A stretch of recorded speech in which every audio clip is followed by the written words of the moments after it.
Boa noite, bem-vindos a mais um vídeo do nosso canal Vozes das Nossas Cabeças, onde eu Cabeça. estou aqui junto com a André Lustosa, Germana Lustosa, minha irmã e minha madrasta, para a gente falar sobre tudo que passa na nossa cabeça. Hoje o nosso tema é a ansiedade. A gente tem algumas informações, mas mais que isso, nós vamos falar um pouco sobre as nossas experiências com ansiedade. É. Vamos lá, Germana, me fala como é que é aí lidar com a ansiedade, que eu sei que você lida bem, já tem um tempo que você tem um monte de estratégia. Como é que você sente Gente, sobre eu não isso? lido, Como é eu que não isso acho que eu lido acontece? bem com ansiedade. Eu sou muito, muito ansiosa, né? Assim, eu nunca tive uma crise de ansiedade, assim, de parar em hospital, como eu sei que tem gente que tem. Por exemplo, a minha sobrinha Larissa, que mora na Irlanda, ela já teve várias crises de ter que parar no hospital. Eu nunca tive uma crise dessa, mas eu realmente sou muito, muito ansiosa.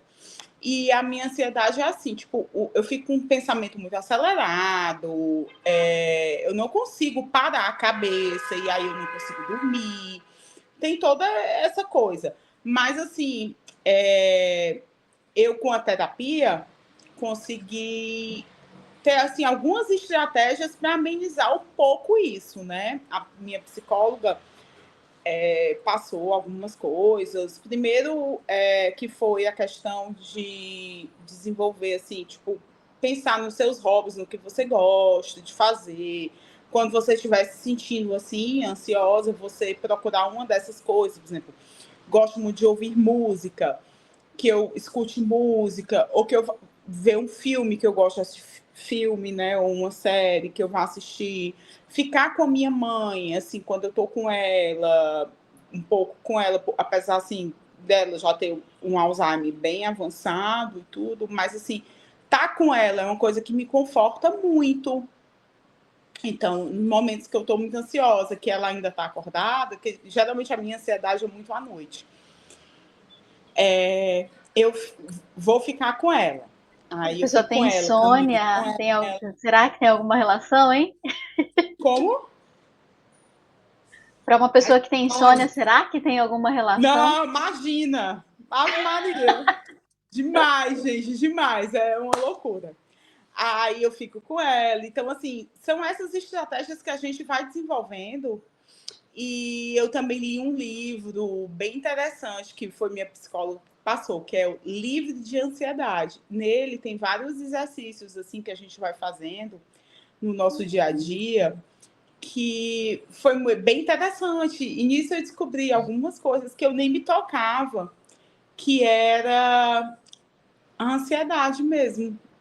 Eu não me tocava que aquilo que eu estava fazendo era de ansiedade. E era, né? Assim, aí hoje eu já sei.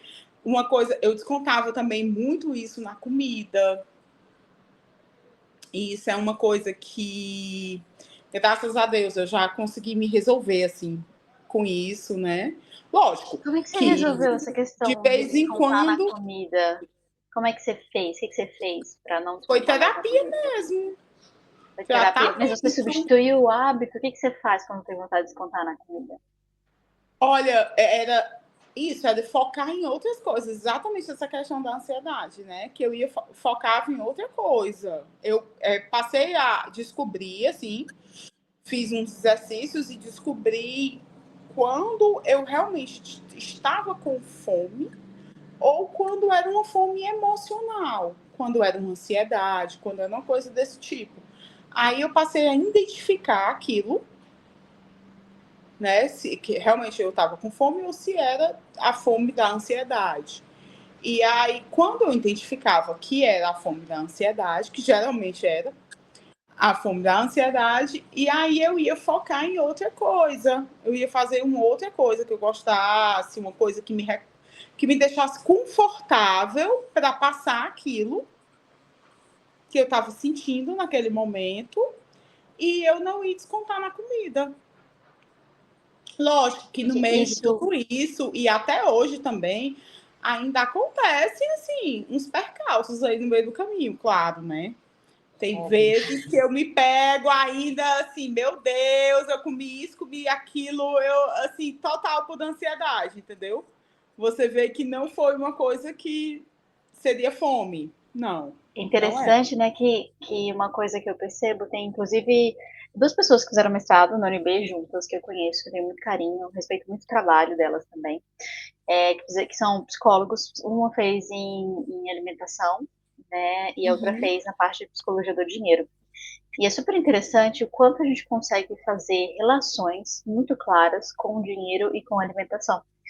E é incrível, quem é muito ansioso, geralmente ou gasta muito ou não consegue gastar nada. E a mesma coisa acontece com a alimentação. Ou come muito ou não consegue comer nada, exatamente por conta do excesso de estímulo, Isso. né? E é muito louco, né? Porque eu sou uma pessoa, pareço muito tranquila, mas já tive fobia social, assim, de ter muita dificuldade, ter ansiedade social, assim, de ter muita dificuldade de conviver com as pessoas, de ir para ambientes externos, de ir para lugares, conviver em lugares muito cheios, né? Isso também já foi um desafio. Uhum. Agora fala um pouquinho, irmã, como é que é aí? Você é ansiosa, não é ansiosa? Eu Tá, como, sei, um como pouquinho, eu acho que eu sei. Vamos ver o que boa você fala sobre isso. brasileira, eu sou ansiosa. Mas, assim, gente, nós somos um dos países mais ansiosos do mundo. Nós temos, assim, e a gente remete naquele vídeo que a gente falou da depressão, né? Que de 10 pessoas que têm depressão e ansiedade no Brasil, 7 são mulheres. Então, eu estou dentro desse grupo aí, dessa estatística aí. Mas eu fico me perguntando, eu realmente, eu às vezes fico assim, se a minha fome, porque eu como muito, né? Se alguém vê um vídeo antigo aqui, já vai saber que a piada aqui é que eu como igual a Magali. Eu comeria. É Mas eu uma já Magali descobri que a muito minha. saudável, viu, gente? Come muito, É, mas só come coisa que não tem mais coisa caloria. Tem 1 milhão saudável. de salada, fruta, um É, monte de coisa assim. Tem isso é também. desse jeito. Não, eu não consigo sentar e ficar comendo podrão, ficar comendo. Na minha cidade não dá para comer essas coisas, não, que aí eu passo mal. Então, a minha cidade, aí eu vou comer fruta, eu vou comer cenoura cru. Essas coisas assim que a pessoa fica olhando assim, gente, né? Mas aí eu já fiz o exercício também, que assim, quando a minha ansiedade está mais severa, eu não como. A minha é o inverso, eu já não como. Ela não vem nessa questão do desconto. Eu como mais, porque assim, eu sempre tô com fome, gente, porque eu nunca como muito, eu nunca sento faço aquele pratão. Então, eu nunca tô comendo muito. Então, aí eu tô sempre comendo, então eu tô sempre com fome. Mas a minha ansiedade me faz, às vezes, parar de comer.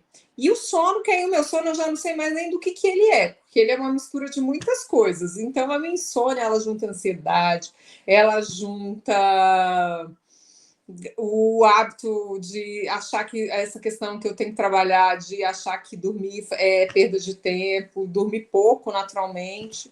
Mas a minha ansiedade ataca mais o sono e eu fico sem comer. Eu fico sem fome. Ela é diferente. Né? A A minha, TPM, gente, é um desastre. é A engraçado minha isso. eu como até as paredes. Eu tenho as duas opções. Eu sou uma pessoa multifacetada. Eu consigo, tipo assim, dependendo do que está acontecendo, eu não consigo comer nada. Dependendo do que está acontecendo, eu como até a parede. Eu não sei o que acontece, eu Eu não sei como até a onde isso parede. diverge, mas eu passo pelas duas situações quando estou muito ansiosa. E tem outra coisa também. É aquilo. Ansiedade com insônia, para mim, é um negócio insuportável, porque a vozinha da minha cabeça inventa cada história ruim, cada história maluca, que eu falo assim, eu preciso, eu preciso dormir, respirar, fazer alguma coisa, porque amanhã eu tenho que fazer o teste de realidade. Se isso que eu tô pensando é muita loucura ou se é real. E aí tem terapia, É, mas tem também, tipo assim, cara, depois que você dorme um pouco, que você toma um café, você vira gente, parece que você fala assim, gente, mas eu acho que aquelas coisas que estavam passando na minha cabeça não estavam muito boas, não estavam muito dentro da realidade. Vocês já passaram por isso? eu não Sim. tenho essa ansiedade de ficar pensando e ruminando que isso, aquilo, outro. A minha ansiedade, eu Eu tenho tenho. ansiedade. A minha ansiedade é mais assim, gente, eu tenho um prazo para fazer, eu tenho uma ação para fazer, a minha ansiedade é assim, eu tenho coisas para fazer e preciso dar conta de fazer. Enquanto eu não faço, aquilo vai me angustiando, eu vou ficando assim, e aí vai me dando ansiedade porque eu tenho que terminar logo, que eu preciso acabar, que eu preciso ter a minha agenda tem que estar cumprida, a minha mesa, a minha ansiedade é aquela assim, eu fico ansiosa para terminar de fazer o que eu tenho que fazer. Eu não tenho ansiedade de ficar pensando, mas isso, e aquilo outro. Eu Eu tenho tenho, do pensamento total. eu tenho muito muito. aquele complexo de Poliana, né? Sabe aquele complexo de Poliana? Ah, minha filha, eu já tô da teoria, mas isso eu aprendi com a minha psicóloga, que ela aprendeu que, por incrível que pareça, ela aprendeu com o filho. Porque o filho andava de moto, ela foi fazer uma viagem, fica a dica, gente, ela foi fazer uma viagem com o filho, e uma parte da família de carro, e o filho foi de moto, ia todo mundo junto. E a ansiedade, o filho virou para ela acontecer. Não para de Deu uma pensar. travadinha, ideia, não entendi o que você falou. O filho virou para ela. Agora vocês estão me ouvindo? Sim. Então, assim, aí eles estavam fazendo essa viagem de carro, assim, um comboio, e o filho foi de moto. Então, ele ia um pouco na frente, parava lá na frente, chegava. E ela, naquela angústia, ele virou uma hora para ela e falou assim: mãe, é assim, cada vez que você fica pensando em coisa ruim, você está atraindo coisa ruim. Interessa que você é católica, você vai trazer coisa ruim para mim. Então, para de pensar e entrega. E aí assim, fica aquele conceito, né? Que a gente sempre fala, notícia ruim chega, então para de ficar pensando em coisa ruim, porque se acontecer, aconteceu. Então, com ela, eu já tinha esse meio complexo poliana, e com ela eu fiquei, quer saber? Vamos, assim, vai dar errado? Vai. Você tem 50% de chance para dar certo, 50% de chance para dar errado. Eu trabalho com advocacia, gente. Advocacia, você não sabe cabeça de juiz. Pode dar tudo certo, pode dar tudo errado. Você não tem uma bola de cristal. Então, não vale a pena ver a ansiedade. Eu me preocupo com a ansiedade do cliente, que acaba transferindo para mim. Então, nessa preocupação da ansiedade, é onde eu entro naquela coisa. Eu preciso fazer a petição, eu preciso fazer a ação, eu preciso fazer as coisas. E fico nessa angústia de terminar logo de fazer o que eu tenho que fazer. Mas fazer um apontamento para os descrentes também, né? Para os que não são católicos. Porque, gente, temos opções aqui de muitas religiões. Com certeza! Que gente, se for dar errado, vai dar errado independente do que você está vendo ou não. Se for dar certo, vai dar certo independente do que você está pensando ou não. Então, abrir mão desse controle é super saudável, independente da sua religião, independente se você acredita que isso vai atrair ou não. Mas é o controle que você não tem. A ansiedade vem do quê? A gente quer um controle sobre uma coisa que a gente não tem controle. E é onde, assim, dependendo da sua profissão, você vai ter que trabalhar isso muito bem, porque você não tem o controle. Você vai fazer o Exatamente. Eu acho que todas as profissões, porque quando você está melhor, mas você não tem o controle final. Imagina um médico. Você está na ansiedade, você quer controlar até o jeito que o vento bate na janela, né? Então, tipo, eu acho que qualquer profissão, a ansiedade não tem a ver necessariamente com uma profissão, com alguma coisa, mas com o jeito que você está olhando para tudo isso, né? Inclusive, tem uma informação interessante sobre isso. Vocês sabiam que um dos poucos casos em que a meditação é desaconselhada quando a pessoa tem um nível de ansiedade muito alto? Porque a tentativa de meditar e não conseguir meditar pode fazer com que a pessoa aumente o nível de ansiedade dela. Claro que existem, né? Existem algumas situações, algumas meditações, geralmente meditação guiada e tal, faz mais sentido. Mas em alguns casos a meditação pode piorar o quadro de ansiedade. Principalmente se a pessoa estiver perto de uma crise de pânico. É importante ficar atento. Às vezes, orientar para a pessoa meditar talvez não seja a melhor opção. Também não sabia, Joana. E assim, a meditação é muito boa. Nesses casos de ansiedade, quando um remédio diário. Você medita todos os dias. Mas quando você está na crise de ansiedade, perto de uma crise de pânico, talvez não seja mais interessante. Eu gosto da coisa do meditar. Eu não sei qual foi uma amiga minha me levou. E eles têm um tipo de meditação, eu não vou saber agora qual que é o grupo, qual que é a denominação, não vou saber. Eles têm uma questão de você faz a meditação, não é aquela meditação que você fica lá, não. Essa também é válida, mas não é essa. Nem a meditação guiada, nem essa. Essa meditação é o quê? É tipo a meditação ou mindfulness. Você faz aquela meditação, assim, atenção plena pelo que você está fazendo ali na hora.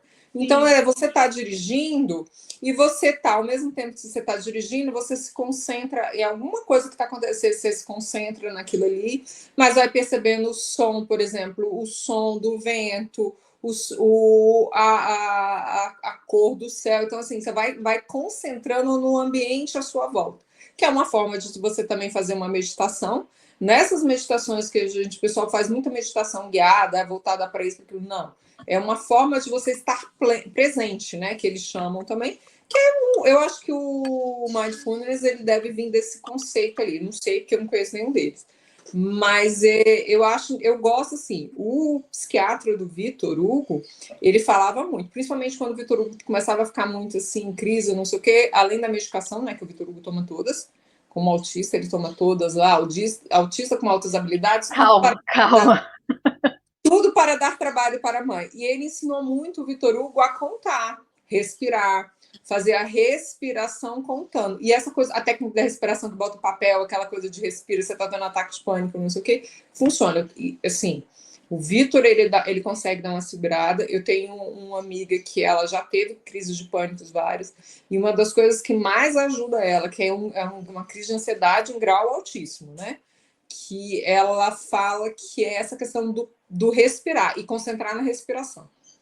Só que dependendo então, tem uma estratégia específica para crise de ansiedade, que é olhar os objetos que tem no ambiente. É uma estratégia específica muito difundida sobre esse tipo de crise. É olhar para os objetos que você tem no ambiente e começar a descrever eles. Então, tem um vaso, o vaso é oval, um vaso de flores, o vaso é oval. Tem uma cadeira, como é que é o pé da cadeira, como é que é o sofá. E aí você vai descrevendo todas as coisas, as cores. Isso ajuda muito a diminuir o nível de ansiedade. E assim, isso é uma dica para diminuir uma questão de crise, mas muitas situações, o ideal é que você vá ao pronto-socorro mesmo. Se for uma crise de pânico, então, o ideal é que você vá ao pronto-socorro para que você seja bem tratado lá, para que você fique bem. Recentemente, a gente tem uns 15 dias, mais ou menos, eu soube de uma pessoa que faleceu por conta de uma crise de pânico. É louco falar isso, né? Mas a crise de pânico era uma pessoa que já tinha uma condição cardíaca, e aí ela teve uma crise de pânico, e isso fez com que estressasse demais o coração dela, e aí ela faleceu, infelizmente. Então, assim, se você tiver com uma crise de pânico, não tenha vergonha de ir ao pronto-socorro. Talvez seja o ideal mesmo para você naquela situação, para que você seja bem cuidado. Posteriormente, provavelmente você vai ser indicado para um psicólogo, para um psiquiatra, para que você faça acompanhamento de longo prazo. Mas ali na crise, é tomar um remédio e ser avaliado por um médico no pronto-socorro. Não tem muito o que fazer. E aí você pode fazer essas estratégias também quando ainda não está na crise, na pior parte da crise, para tentar diminuir isso antes que seja necessário ir ao pronto-socorro, tá? Mas fiquem atentos, procurem profissionais da área. A gente está aqui só falando as nossas experiências, que a gente conhece, que a gente já viu. E a gente continua sempre agora, reforçando, gente. Caso vocês concordam. Caso de saúde mental é sempre procurar médico, psiquiatra, psicólogo. Você sempre tem que ter o apoio desses dois profissionais. Gente, agora eu não sei se vocês concordam, mas eu acho que o uso do celular ele aumentou muito a ansiedade, as crises de ansiedade, sabe? Principalmente as redes sociais. Eu ia falar, para mim são as redes sociais com o falso mundo perfeito de todo mundo, a falsa riqueza de muitas pessoas, porque aí fica assim, você só... A falsa felicidade, porque a falsa felicidade ficar triste, ninguém posta os seus problemas, todo mundo posta coisas boas. E assim, olha, eu vou te dizer, os adolescentes estão adoecendo mesmo. Uma de cada vez, gente, calma aí, uma de cada vez. Deixa a Germana terminar de falar, depois você fala, né? Não, a Germana fala. Não, é que o meu ponto de vista, né? É que eu acho que os adolescentes, eles estão realmente adoecendo e desenvolvendo muitas crises de ansiedade por conta disso, porque é uma vida perfeita, que não existe. As pessoas não têm vida perfeita, mas ninguém vai postar porque que tá triste, ninguém vai postar os seus problemas, ninguém vai nada disso, só posta coisas boas, coisas maravilhosas, muitas coisas assim, tipo, é uma coisa até do outro, tá indo no avião de uma outra pessoa e tá postando que o avião é seu, tá indo, isso é demais. Nossa, é rede social. tipo, a gente está vendo uma foto, a gente vê um casal. Ai, meu Deus, eu vi vocês nas redes sociais tão maravilhosos, tão felizes, vocês vão separar. Então a gente até se assusta. Isso acontece muito. Porque é a vida perfeita da internet. Tem alguns estudos que falam não só sobre isso, mas a dinâmica mesmo, né? O tempo de atividade. Então, quando a gente acelera os vídeos do YouTube, por exemplo, isso pode gerar um problema seríssimo para a ansiedade. Essa questão de imagens de uso de visualização muito rápida, textos muito curtos, isso também tem uma dinâmica cerebral que incentiva a ansiedade, que incentiva uma dinâmica muito acelerada que o nosso cérebro não está acostumado e pode gerar ansiedade também. Agora a Déia ia falar. Agora eu posso falar assim, com relação a crianças e adolescentes. As redes sociais pioraram isso, mas agravou se eu falo assim ali eu vou falar pela minha experiência como mãe, né? Assim, Vitor Hugo e Maria Eduarda, que uma fez 21, o outro vai fazer 24 esse ano. Então assistiram a base da faixa etária. Eles não tinham tantas redes sociais, né? Até porque eu sempre fiz controle de televisão, fiz controle de tudo. Então, não tinha tudo. Mas eu percebi que essa geração deles já começou muito cedo a ter problema de ansiedade, principalmente refletido em gastrite úlcera em crianças. Por que isso? Porque, além dessa questão da coisa, você tem hoje um sobrepeso. As crianças não estão sendo mais permitidas serem crianças. As crianças não têm permissão para serem crianças. Elas têm que cumprir uma carga horária que os pais já colocam. Ela vai fazer atividade disso, daquilo outro. E aí o espaço da criança de brincar, o espaço da criança de fazer coisas lúdicas que ajudam no desenvolvimento não existia. Isso já era na época dos meninos. E hoje isso está pior porque, em vez de alguém sentar com a criança, brincar com ela no chão, em vez de alguém sentar com essa criança, descer com essa criança, sentar não, mas descer com essa criança para brincar no parquinho, eles vão dar um tablet, vão dar um celular. Essa parte de descer para quem mora em apartamento, tá, gente?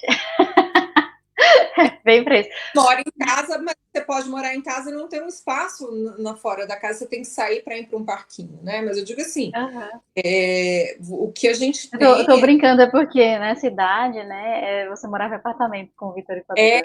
Então assim, mas assim, o que eu falo é, as crianças, hoje em dia, em vez de se brincar com as crianças, se dá um tablet, se dá um celular.